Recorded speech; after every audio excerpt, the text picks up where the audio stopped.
지키라란 제목으로 하나님 말씀을 나누겠습니다. 악성 음악의 성자라고 하는 베토벤이 있습니다. 이 베토벤은 26살부터 청력을 잃어가서 나중에는 완전히 듣지 못하는 상태가 되었다고 합니다. 그러나 그 청력이 잃어가는 이 장애 가운데서도 낙심하지 않고 그는 계속해서 그 청각 장애와 싸우면서 작곡을 해나갑니다. 나무 막대기를 입에다 물고 피아노 위에 피아노에 댄 다음에 그 진동을 느끼면서 그렇게 작곡을 해나갔다고 합니다. 이처럼 음악을 사랑했던 그는 청각 장애가 있음에도 불구하고 월광, 운명, 합창 등 창의적이고 당시의 시대를 바꾸어 놓는 그런 숭고한 작품들을 남기게 됩니다. 우리 찬송가 64장에 있는 기뻐하며 경배하세, 이 찬양도 베토벤의 합창에 나오는 환희의 송가에 가사를 붙인 것입니다. 성도도 마찬가지입니다. 성도도 말씀을 따라 살아갈 때에 낙심될 일들이 많이 있습니다. 죄에 넘어지고 계속해서 죄와 싸워 나가는 삶을 살아갑니다. 그럼에도 불구하고 그 죄와 싸움 속에서도 하나님의 말씀을 지키며 그 지킴을 통해서 구원받은 성도임을 체감하면서 성도들은 형제를 사랑하는 삶을 계속해서 살아가야 합니다. 오늘 본문도 바로 이것에 대한 이야기를 우리에게 말씀하고 있습니다. 즉 하나님 말씀을 지키라라는 것이 제목인데 이 말씀을 지키는 것과 관련된 세 가지 교훈을 우리에게 말씀하고 있습니다. 낙심하지 마라, 체감하라, 사랑하라 라는 교훈들로 이야기하고 있습니다. 이 시간에는 이 세 가지 교훈들을 함께 살펴보고자 합니다. 말씀을 지키는 것과 관련해서 사도 요한이 주는 첫 번째 교훈은 낙심하지 말라라는 것입니다.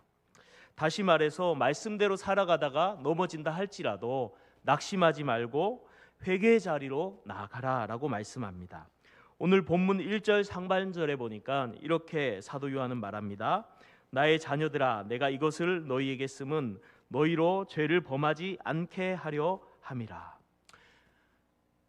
요한이 말합니다. 내가 지금 요한일서 쓰는 이유가 뭔지 아느냐? 이것을 쓰는 것은 너희로 하여금 죄를 안 짓게 하기 위해서, 말씀대로 지키며 살아가게 하기 위해서 이 서신을 지금 쓰고 있다라고 이야기하는 것입니다.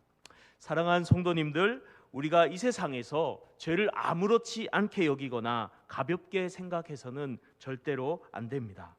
죄지을 환경을 피하고 죄지을 생각이 있다면 즉시 물리치고 죄지을 욕망이 내 안에 들어와서 그런 죄의 욕구가 생긴다면은 기도와 말씀의 자리에서 하나님의 은혜로서 그 죄악된 욕망을 물리쳐야 됩니다. 그리고 죄를 지었다면은 하나님 앞에 회개 자리로 나가야겠죠. 그리고 성령을 따라 살아감을 통해서 거룩한 열매를 맺어내기에 힘써야 합니다. 이처럼 하나님 말씀대로 살아가기에 우리가 그 말씀을 지키기에 힘써야 하는 것입니다. 그럼에도 불구하고 완전한 사람은 이 땅에 없습니다. 베드로조차도 죄를 지었죠. 갈라디아서에 보면은 이 수제자 베드로가 유대인들과 식사를 하다가 이방인들과 식사를 하다가 유대인 그리스도인들이 오니까는 안 먹은 척 외식을 행하고 그로 인해서 바울에게 책망을 듣습니다. 그러면 바울은 잘못이 없느냐? 이 바울도 마가 요한을 데려가는 문제로 바나바와 자기를 이끌어줬던 바나바와 아주 치열하게 싸우고 나누어져 버립니다. 이처럼 바울도 베드로도 죄가 있고 넘어집니다. 이 땅에서 완전한 사람은 아무도 없는 것입니다. 사랑하는 성도님들, 우리가 말씀을 따라 살아가다가 넘어지게 된다면, 그렇다면 그때 우리는 어떻게 해야 될까요? 영지주의 이 이단의 가르침에 대해서 사도 요한이 계속해서 반박하는데, 이 영지주의 이단의 가르침처럼 또 구원파의 가르침처럼 죄 지어도 상관없다, 구원받았으면 아무렇게도 살아도 된다, 회개할 필요도 없다, 그러면서 양심에 화인 맞은 사람처럼 무덤덤하게 살아가야 될까요? 아닙니다. 아니면 죄책감에 사로잡혀서 절망하고 낙심하면서 주저앉아 버린 채 살아가야 되겠습니까? 그것도 아닙니다. 그러면 우리가 믿음 가운데 말씀 가운데 살아가다가 넘어지게 됐을 때 우리는 어떻게 해야 됩니까? 오늘 본문 1절 하반절에서 2절 말씀에 사도 요한은 넘어질 걸 미리 알고 이렇게 이야기합니다. 만일 누가 죄를 범하여도 아버지 앞에서 우리에게 대언자가 있으니 곧 의로우신 예수 그리스도라. 그는 우리 죄를 위한 화목제물이니 우리만 위할 뿐 아니요 온 세상의 죄를 위하심이라. 아멘. 그렇습니다. 말씀대로 우리가 참 잘 살고 싶어요. 그렇죠? 근데 넘어질 때가 있어요, 없어요? 넘어질 때가 있어요, 있어요? 있죠. 넘어질 수밖에 없어요. 잘 믿음으로 달리다가도 어느 한순간 넘어진단 말이에요. 어느 한순간 죄지어요. 어느 한순간 그렇게 죄지은 내 모습을 보면서 너무 실망이 돼서 낙심하고 주저앉아 버릴 때가 있습니다. 마귀가 우리에게 속삭여요. 하나님이 너 같은 걸 가까이 하시겠냐? 하나님이 멀리 계신 것 같고 감히 고개도 못 들고 하나님 못 만날 것 같고 용서도 못 받을 것 같고 하나님 앞에서 무슨 말을 해야 될지도 모르는 이런 절망 가운데 떨어질 수 있습니다. 그런데 주님은요, 우리가 넘어질 걸 미리 아셨어요. 그리고 오늘 본문에 요한을 통해서 말씀하세요. 너희가 만일 죄를 지어도 넘어져도 낙심하지 마라. 왜냐하면 대언자가 너희에게 있다. 예수 그리스도가 있다. 그는 너희의 화목제물, 속죄제물이시고 우리만 아니라 모든 예수 믿는 사람들의 화목제물 되시는 줄로 믿습니다. 그러므로 사랑하는 성도님들, 믿음대로 말씀대로 살아가려고 몸부림치다가 넘어지고 주저앉고 또 죄를 짓는다 할지라도 낙심하지 마시고 예수 그리스도를 기억하시길 바랍니다. 하나님 앞에 도대체 무슨 말을 할고 낙심하지 마세요. 대언자가 있대요. 다른 말로 변호사가 있다는 거예요. 뭔 말 해야 될지 모르는데 우리 대신 아버지께 말씀하실 중보자 예수 그리스도가 계심을 기억하시기를 바랍니다. 그 예수 그리스도는 누구십니까? 오늘 본문의 화목제물이요 속죄제물 되신 분, 우리를 위해서 대신 십자가에 달려 죽으신 분이신 줄로 믿습니다. 여러분, 우리 가운데 구원의 감격이 언제 회복되고 살아납니까? 예수님의 십자가의 죽으심이 바로 나를 위한 죽으심이라는 것이 확실히 내 마음 깊이 다가오고 믿어질 때 우리가 감격하고 눈물을 흘리고 기뻐하게 될 줄로 믿습니다. 예수님이 나를 위해서 십자가에 죽으신 것을 믿으십니까? 제가요 믿는데 마음에 확 그것이 사로잡히지 않아서 기도하면서 주님, 머리로 나는데 마음에 안 옵니다. 기도하다가 말씀이 하나 딱 떠올랐어요. 갈라디아서 2장 20절. 나를 사랑하사 나를 위하여 자기 몸을 버리신 하나님의 아들.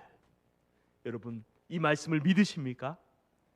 이건 바울이 고백한 건데 성경에 왜 기록해놨겠어요? 우리라고만 말하지 않고 나라고 왜 기록해놨겠어요?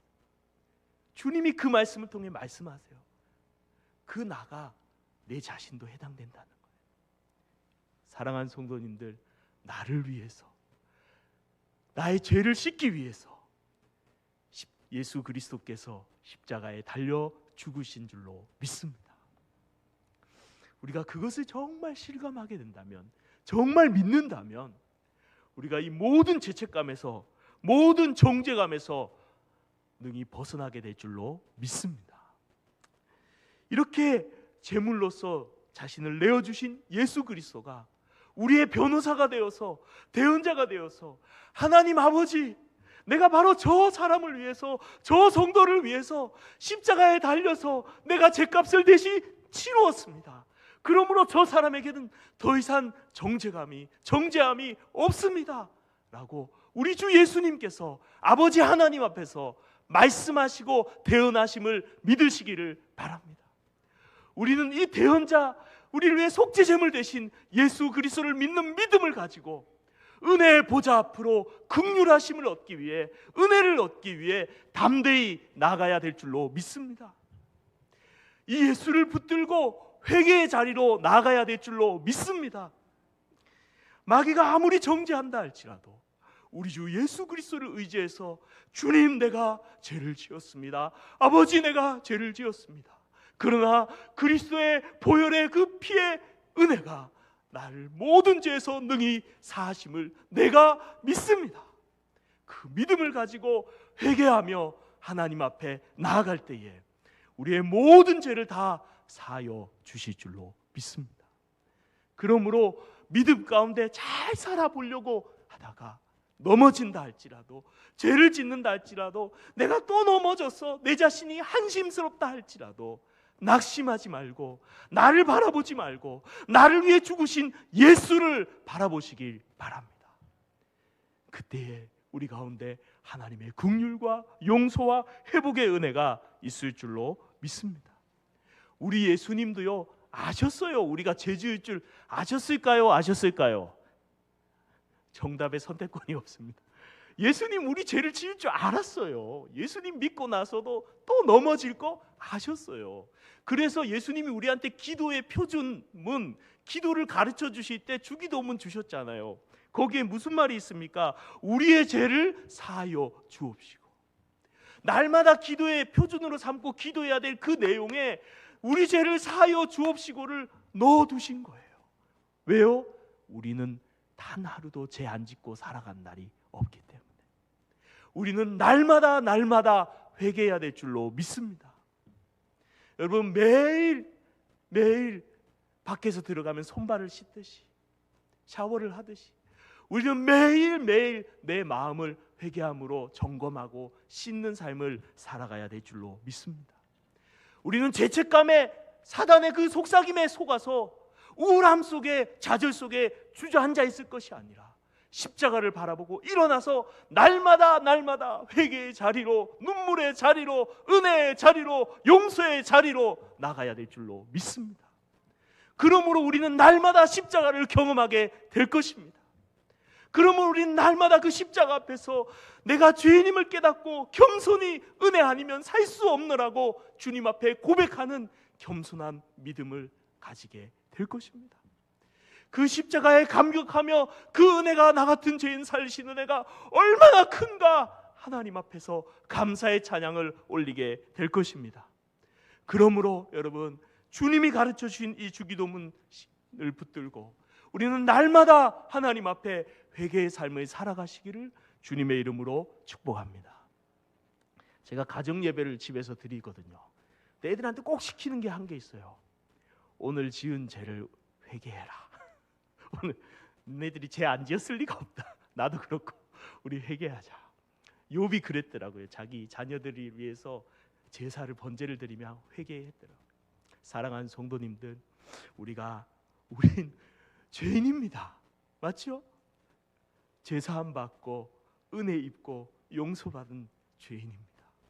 그러므로 우리는 죄 안 지을 수, 나 죄 없다 하는 거 거짓말이에요. 오늘도 회개 안 한 죄가 우리 가운데도 있습니다. 하나님 앞에 날마다 회개함을 통해 십자가의 은혜를 경험하며 살아가시기를 주님의 이름으로 축복합니다.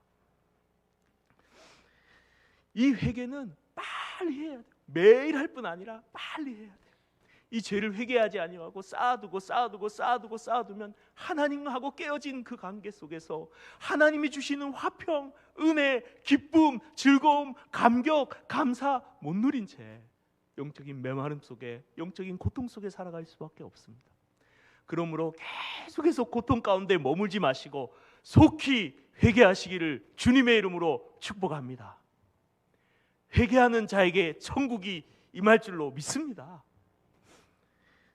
몇 주 전에, 한 2주 전이었나, 저희 딸이요, 초등학교 4학년인데 이빨이 흔들린다는 거예요. 송곳니가 안쪽에.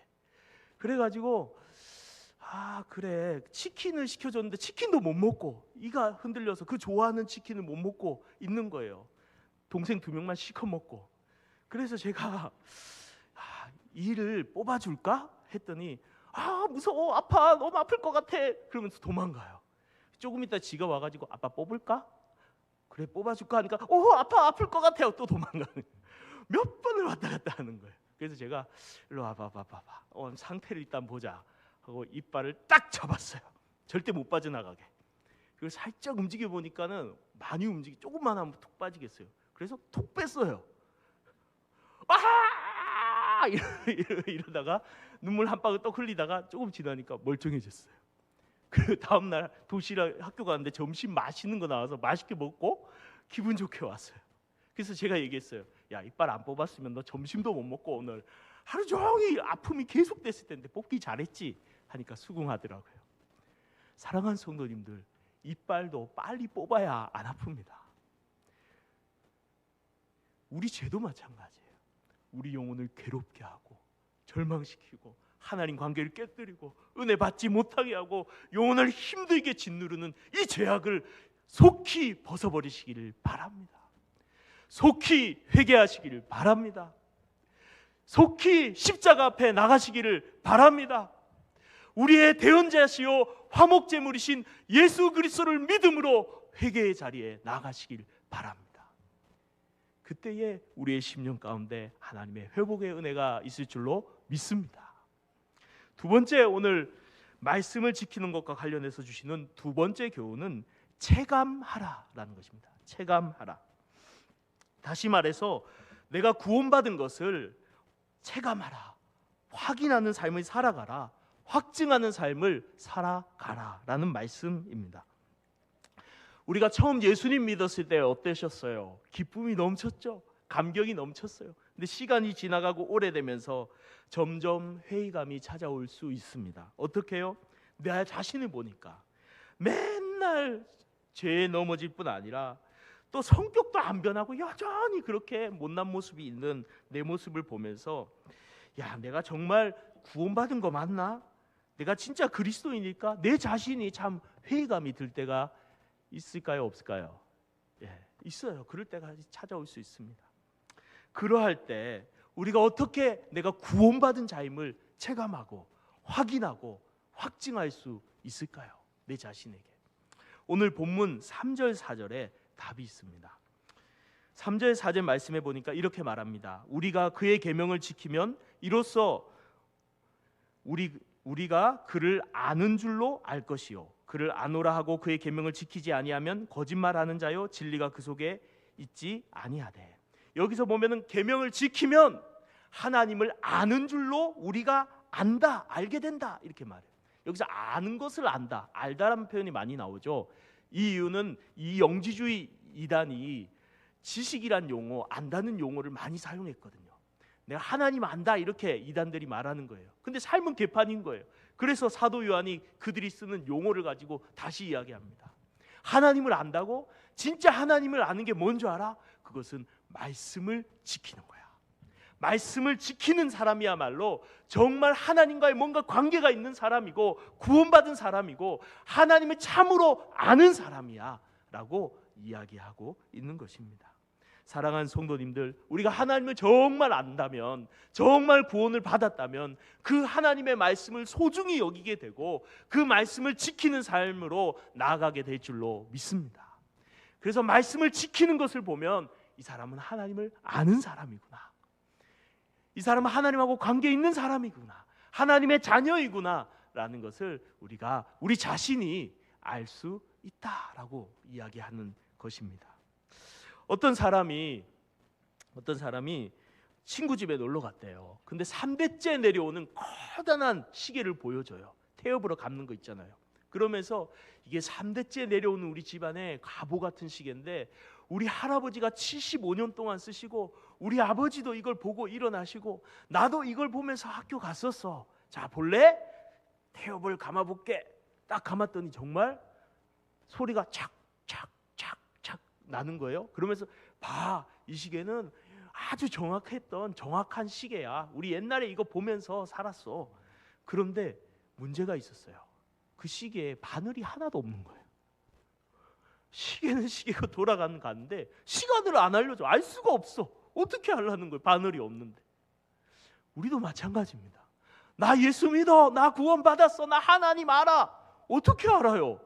삶이 없는데, 말씀을 지키지 않는데, 우리는 하나님 말씀 지키는 삶을 통해서 우리가 참 하나님 아는 자이며 구원받은 자임을 우리 자신이 확인할 수 있게 될 줄로 믿습니다. 뿐만 아니라 5절 6절에서도 이런 말씀을 합니다. 우리 중요한 말씀이니 같이 한번 읽어볼까요? 5절 6절 시작. 누구든지 그의 말씀을 지키는 자는 하나님의 사랑이 참으로 그 속에서 온전하게 되었나니 이로써 우리가 그의 안에 있는 줄 아노라. 그의 안에 산다고 하는 자는 그가 행하시는 대로 자기도 행할지니라. 아멘. 하나님 말씀을 지키는 자는 하나님의 사랑이 참으로 그 속에서 온전하게 되었나니, 이 온전하게 되었다는 표현이 애매해서 성경을 세번역 성경을 찾아보니까 이렇게 표현을 쓰고 있습니다. 누구든지 하나님 말씀을 지키면 그 사람 속에서 하나님에 대한 사랑이 참으로 완성됩니다. 무슨 말이에요? 하나님을 향한 사랑은 언제 완성된다는 거예요? 나 하나님 알아 머리로 가지고 있을 때 완성되는 거 아니에요. 하나님 사랑해요 마음으로 가지고 있을 때 완성되는 거 아니에요. 그 말씀을 지킬 때에 그 사랑이 우리 안에서 완성되는 줄 믿습니다. 이렇게 말씀을 지킴으로 하나님을 향한 사랑을 완성하는 그 삶을 볼 때에 그가 주님 하나님 안에 거하는 자인 줄, 하나님 안에 있는 자인 줄, 다른 말로 구원받은 자인 줄 알게 된다라고 말씀하고 있는 것입니다. 사랑하는 성도님들, 우리는 언제 내가 구원받았다는 것을 체감할 수 있습니까? 말씀을 지킬 때입니다. 내가 하나님 말씀대로 살아갈 때 그 말씀을 지키는 가운데 주시는 은혜와 기쁨과 평강을, 하나님 나라를 이 땅에서 미리 맛보면서 아, 내가 하나님 나라에 들어갈 자구나, 내가 구원받은 자구나 라는 사실을 말씀을 지킴을 통해서 내 자신이 체감하게 되는 줄 믿습니다. 확인하게 되는 줄 믿습니다. 구원은 오직 믿음으로 받죠. 하지만 내가 내 삶 속에 맺어내는 그 열매를 통해서 내가 구원받은 자인 자를 체감하고 확인하는 삶을 우리가 살아가야 될 줄로 믿습니다. 제가 예전 교회에 있을 때에 우리 속포교회 너무 좋아서 아파트를 사택으로 주시더라고요. 예전 교회는 옥탑방을 사택으로 주셨어요. 그래서 옥탑방이 엄청 덥고 추운 건 있는데 장점이 하나 있더라고요. 뭐냐면 누가 앞에 커다란 이 텃밭을 만들어 놓고 간 거예요. 이 커다란 다라이에다가 흙 담아가지고 옥상에 있잖아요. 여러 개가 있어요. 그래서 제가 우리 장모님이 거기다가 고추 모종도 심고 상추 모종도 심고 제가 부추도 옮겨다가 막 심고 했어요. 제가 보니까 이게 고추가 맞나? 이게 상추가 맞나? 모르겠더라고요. 근데 아무튼 새벽기도 갔다 와서 물을 이렇게 줬습니다. 꾸준히. 근데 그게 자라나더니 고추가 열리고 상추 잎이 풍성하게 열리고, 그래서 옥상이니까 뭐 해야 됩니까? 삼겹살을 구워 먹었습니다. 상추 따고 고추를 따고 그래가지고 삼겹살을 딱 싸가지고 숯불에 구워서 그걸 딱 먹으니까 너무 연하고 맛있는 거예요. 우와, 고추 맞았구나. 내가 심은 게 길렀던 게 상추가 맞았구나.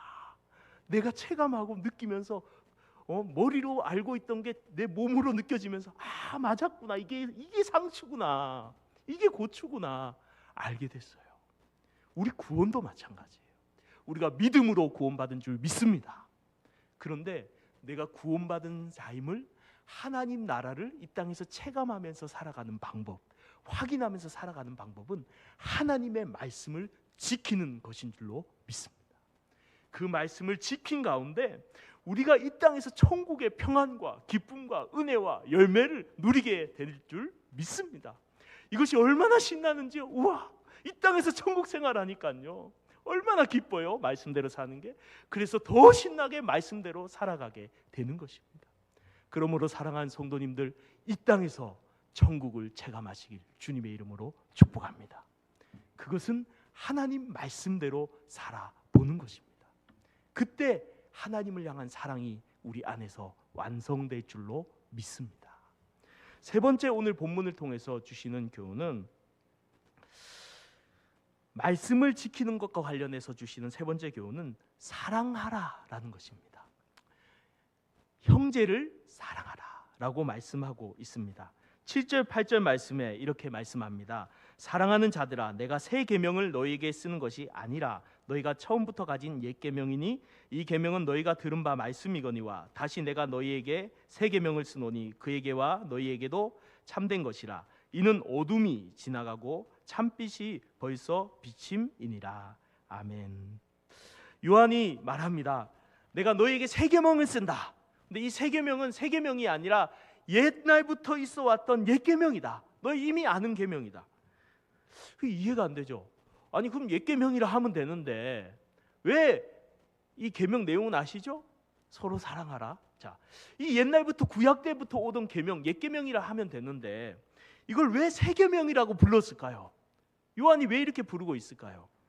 예수님께서 그렇게 하셨기 때문이에요. 요한복음 13장 34절에 새 계명을 너희에게 주노니 서로 사랑하라. 내가 너희를 사랑한 것 같이 너희도 서로 사랑하라. 주님이 새 계명을 준다 하시면서 주셨기 때문입니다. 주님은 그러면 왜 새 계명이라고 하셨을까요? 옛날부터 있었던 이 계명을. 자, 구약 시대에 옛 언약을 맺었죠. 모세를 통해서. 그리고 그 언약 맺은 백성들이 살아갈 계명, 옛 계명을 주셨습니다. 서로 사랑하라. 그런데 예수님께서 자신의 피로 말미암아 그림자였던 그 옛 계명을 온전히 실체로 성취시킴을 통해서 새 언약을 맺으시고 그 새 언약의 백성들인 우리에게 너희가 살아가야 될 새 백성의 계명, 새 계명을 너희에게 준다라고 말씀하시면서 서로 사랑하라 말씀하신 것입니다. 즉 예수 그리스도께서는 그 새 계명의 새 언약을 통해서 새 시대를 열어가시며 하나님의 나라를 열어 시작하시면서 그 하나님 나라 백성들이 살아가야 될 그 삶의 계명이 무엇이냐 그것을 알려주시기 위해서 새 계명이라 말씀하시면서 서로 사랑하라 라고 말씀하고 계시는 것입니다. 사랑하는 성도님들, 우리에게 새로운 시대가 열린 줄로 믿습니다. 하나님 나라가 이미 임하였고 그 나라가 점점 확장되어 가고 있는 줄 믿습니다. 그리고 하나님의 나라의 백성으로서 우리가 부름받은 줄 믿습니다. 이 하나님 나라의 백성으로서 우리가 살아가야 될, 지켜야 될 계명은 바로 새 계명인데 서로 사랑하는 것인 줄로 믿습니다. 예수님께서 본인께서 직접 사랑의 삶을 살아가심을 통해서 새 시대를 여시고 그 새 시대 하나님 나라라는 시작된 그 나라의 백성들로 하여금 서로 사랑하면서 살아가도록 우리를 그렇게 부르시고 명령하신 것입니다. 사랑하는 성도님들, 그러므로 하나님 나라 백성, 우리는 하나님 나라의 백성인 줄로 믿습니다. 여러분 하나님 나라 백성 맞으십니까? 예, 그렇다면 그 나라의 백성에게 주신 계명을 우리가 지킬 수 있기를 바랍니다. 그 계명이 뭐라고요? 서로 사랑하라. 우리 입술로 한번 순종해 볼까요? 옆에 계신 분께 주님 안에서 사랑합니다. 인사하겠습니다. 시작. 네, 얼굴 일로 보실 때 절로 보신 분이 계셔서 다시 한번 주님 안에서 사랑합니다. 예, 그렇죠. 약간 어색하죠. 사랑은 잘 표현해야 돼요. 가족 간에도 표현해야 되고 성도 간에도 표현해야 될 줄로 믿습니다. 그리고 입술뿐 아니라 삶으로도 표현해야 될 줄로, 마음의 진심으로 표현해야 될 줄로 믿습니다. 자, 이렇게 사랑하라라고 말씀하셨는데 그러면서 좀 설명을 더 하세요. 9절에서 11절 오늘 본문 마지막 말씀인데요. 빛 가운데 있다 하면서 그 형제를 미워하는 자는 지금 어둠에 있는 자요. 그의 형제를 사랑하는 자는 빛 가운데 거하여 자기 속에 거리낌이 없으나 그의 형제를 미워하는 자는 어둠에 있고 또 어둠에 행하며 갈 곳을 알지 못하나니 이는 그 어둠이 그의 눈을 멀게 하였습니다. 아멘. 뭐라고 말씀하십니까? 형제 사랑하면 빛 가운데 있는 거다. 구원받은 자다. 하나님 나라 가운데 거하는 자다. 근데 형제를 미워하면 어둠 가운데 있는 자다. 하나님 나라 밖에 있는 자다. 구원받지 못한 자다. 이런 표현이에요. 그러면 갑자기 의문이 들죠. 형제 미워하면 구원받지 못한다고요? 그러면 예수 믿는 사람은 형제를 한 번도 안 미워했겠네요. 한 번도 나 태어나서 누구 미워한 적 없는 사람 손 들어보세요. 저도 내려야 됩니다. 우리 중에 아무도 없어요. 아무도 없어요. 그럼 이 표현이 뭘까요? 여러분, 불신자도 미워하고요, 성도도 앞에서 얘기했잖아요. 넘어지고 낙심할 수 있어요, 없어요? 있어요. 죄 지을 수 있어요. 그래서 회개를 얘기했잖아요. 성도도 미워할 수 있습니다. 그런데 불신자와 성도의 차이가 있어요. 차이가. 그것이 뭐냐면은 오늘 본문에 보니까, 오늘 본문 말씀에 형제를 미워하는 자는, 이건 현재 분사형으로 쓰였는데 계속해서 미워하는 것을 말합니다. 그 미움 가운데 거하는 것을 말해요. 형제를 향해서 계속해서 미워하는, 그 미움에 사로잡혀서 거하는 그 사람은 어둠 가운데 있는 자다라는 표현이에요. 그렇습니다. 신자와 불신자의 차이는 뭐냐면, 신자는 죄를 지으면, 미워하면 즉시 그 미움, 죄에 머무는 것이 아니라 거기서 떠나버려요. 다시 돌아가요, 하나님께. 그런데 불신자는 계속 거길 거예요. 스펄전 목사님이 이런 비유를 들었습니다. 제비는 날개로 물을 탁 찰 수는 있지만 물속에 들어가는 것이 아니라 순간 솟아올라서 태양을 향해 올라가지만, 오리는 물 가운데 둥둥둥둥 떠다니다가 물속에 잠수도 하고 거기서 산다. 양과 염소를 같이 몰고 가는데 진흙구덩이에 둘 다 넘어진다면, 돼지와 염소를 몰고 가는데 넘어진다면 돼지는 그 진흙에 뒹굴고 양은 빨리 일어나서 벗어난다. 바로 성도와 불신자의 죄 짓는 것이 이 차이다. 성도는요, 죄를 지으면 안에 계신 성령께서 근심하십니다. 내 영혼이 괴롭습니다. 그래서 그 죄에서 다시 회개하고 하나님께로 돌아가는 것이 성도이고, 그 죄 가운데 있어도 아무렇지도 않고 그 죄에 탐닉하며 머물고 있는 것이 불신자입니다. 형제를 계속해서 미움 가운데 거할 수 있는 자들이 불신자이고, 잠시 형제를 미워할 수 있지만 그 미움 가운데 있으면 내 영혼이 너무 괴로워서 견딜 수 없어 하나님 앞에 결국 회개하고 돌아오는 자가 성도인 줄로 믿습니다. 그러므로 사랑하는 성도님들, 우리는 미워해야 될 사람이 아니라 형제를 사랑해야 될 성도요, 신자요, 믿는 자요, 하나님의 백성인 줄로 믿습니다. 여러분, 미워하는 것은 여러분과 어울리지 않습니다. 누군가 마음에 미워한다면 그만큼 지금 내 영혼이 괴로운 상태에 있는 거예요. 여러분, 속히 미움을 버리고 사랑의 자리로 다시 돌아오시기를 주님의 이름으로 축복합니다. 저도 마찬가지고요. 우리 다 미워하잖아요. 미워한 마음 순간 생기잖아요. 시기하는 마음도 생기잖아요. 그런데 거기 계속 머물고 있으면 안 됩니다. 내 영혼이 병듭니다. 너무 힘들잖아요. 우리 주님이 슬퍼하십니다. 정말 나한테 잘해주는 성도, 잘해주는 사람, 나도 사랑하고 잘해줄 수 있죠. 근데 나에게 상처되는 말을 틱틱 던지는 사람, 내가 내 일도 아닌데 나한테 막 일을 덮어씌워서 나를 힘들게 짓누르는 사람, 또 내게 대해서 잘못을 하고 누명을 덮어씌우는 사람, 내게 못되게 차갑게 구는 사람, 참 내게 상처 주는 사람, 참 사랑하기 어렵죠. 여러분, 주님은요, 우리가 원수 되었고 우리가 주님께 그렇게 원수처럼 행했는데 그러한 우리를 용서하시고 사랑하신 줄로 믿습니다. 우리도 주님께 사랑을 받은 자로서 모든 사람들 주님의 마음으로 다 함께 열고 주님의 사랑을 생각하면서 그 모든 사람들을 가슴에 품고 용서하고 사랑하고 위하여 기도하고 축복할 수 있기를 주님의 이름으로 축복합니다. 그래야 내 마음이 천국이 돼요. 사람을 미워하고 증오하면요, 점점 얼굴이 마귀 닮아가요. 그런데 반대로 점점 원수조차도 주여 저들이 하는 것을 알지 못합니다. 저들을 용서해 주세요. 예수님을 따라갔던 스데반은 얼굴이 천사 같았어요. 여러분, 마귀 닮아가지 말고 예수님 닮아가시고 천사 같은 얼굴이 되어가시기를 주님의 이름으로 축복합니다. 여기서 보니까 다 천사밖에 없으시네요. 네. 우리가 참으로 이렇게 이웃을 사랑하는 삶을 살아가는 것이 우리 성도를 향한 하나님 아버지의 뜻입니다. 미국의 팀 하스라는 유명한 건축 회사가 있어요. 거기에 한국 사람 하형록 회장님이 회장으로 있습니다. 그분은 부산 용호동 여기에 나완자촌 목회를 하시던 목사님 아들이었어요.